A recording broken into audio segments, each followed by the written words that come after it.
ഇത് അച്ഛന്റെ കോട്ടല്ലല്ലോ.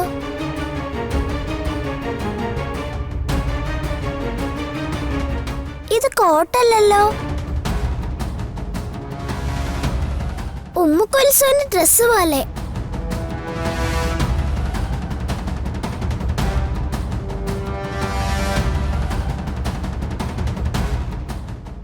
ഞാനിതൊന്ന് ഇട്ടു നോക്കട്ടെ.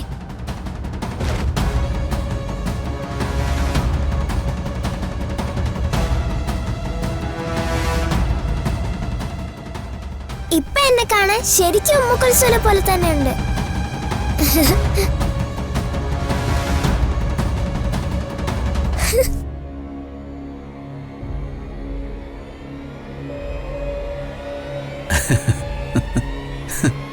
ഇത് കൊള്ളാവോ? അമ്മയുടെ അലമാരേന്ന്. എങ്ങനെയുണ്ട് അച്ഛാ? നന്നായിട്ടുണ്ട്. അടിപൊളിയായിട്ടുണ്ട്. കയ്യെവിടെ?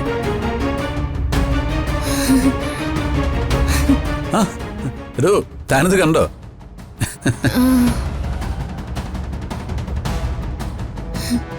മോളെന്തായി കാണിച്ചേ? അതങ്ങൂരിയേ. ഞാൻ ഇത് കുറച്ചേരം ഇട്ടോട്ടമ്മേ. അമ്മയുടെ ഈ ഡ്രസ് എനിക്ക് വലിയ ഇഷ്ടപ്പെട്ടു. താൻ പർദ്ദ ഉപയോഗിക്കാറുണ്ടോ? ഇല്ല. പിന്നെ തനിക്കിത് കിട്ടി? താൻ വാങ്ങിയതാണോ അതാരെങ്കിലും ഗിഫ്റ്റ് തന്നാണോ?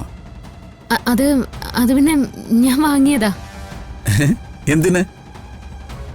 തനിക്കെന്തിനാ പർദ്ദയുടെ ആവശ്യം? വെറുതെ കഴിഞ്ഞ ദിവസം ഷോപ്പിങ്ങിന് പോയപ്പോ ഈ ഡ്രസ്സ് കണ്ടപ്പോ എനിക്ക് വല്ലാണ്ട് ഇഷ്ടം തോന്നി. വെറുതെ ഒരു കൗതുകത്തിന് വാങ്ങി വെച്ചതാ. ഇതെങ്ങനെ വെറുതെ ഒരു കൗതുകത്തിന് വാങ്ങേണ്ട വസ്ത്രമല്ല. ഇതൊരു പവിത്രമായ വസ്ത്രമാണ്. ഒരു മതവിശ്വാസത്തിന്റെ ആചാരത്തിനനുസരിച്ച് ആ മതത്തിലെ സ്ത്രീകൾക്ക് മാത്രം ധരിക്കാനുള്ള വസ്ത്രം. എനിക്കറിയാം. പക്ഷേ പഠിക്കുന്ന സമയത്ത് കൂട്ടുകാരികളുടെ പർദ്ദയൊക്കെ ഞങ്ങൾ അങ്ങോട്ടും ഇങ്ങോട്ടും ഒക്കെ മാറിയിടാറുണ്ട്. അതുകൊണ്ട് ഇത് കണ്ടപ്പോ എനിക്കൊരു ഇഷ്ടം തോന്നിയിട്ട്. ഈ വസ്ത്രം ധരിക്കുമ്പോ ഇതിന്റെ വിശുദ്ധി കളങ്കപ്പെടരുത് എന്നേ ഉള്ളൂ. ഗൂഗിളിൽ എന്താ ഞാനിത് വാങ്ങിയത് ഇഷ്ടപ്പെട്ടില്ലേ? അയ്യോ, എനിക്കൊരു ഇഷ്ടക്കുറവില്ല. കഴിഞ്ഞ ദിവസം അഡ്വക്കേറ്റ് ആരതി കോടതിയിൽ സാക്ഷിയായി അനഘയെ ഹാജരാക്കിയത് ഇതുപോലൊരു പർദ്ദ ധരിപ്പിച്ചാണെന്ന് കേട്ടു.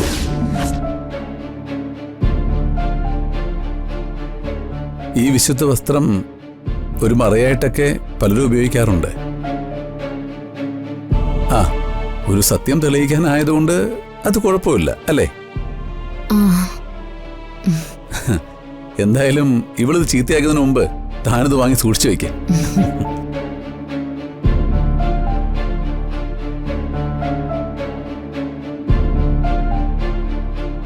ഈശ്വര, ഗൂഗിളിന് എന്നെ എന്തെങ്കിലും സംശയം തോന്നിക്കാണോ?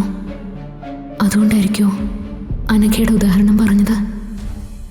ഒരു കാര്യം ഉറപ്പായി, എൻ്റെ ഓർമ്മകൾ തിരിച്ചു കിട്ടിയെന്ന സത്യം മറച്ചു വയ്ക്കാൻ ഇനി ഈ വേഷത്തിലും കഴിയില്ല. എൻ്റെ ജീവിതം ഇനി എങ്ങനെ മുന്നോട്ട് പോകും?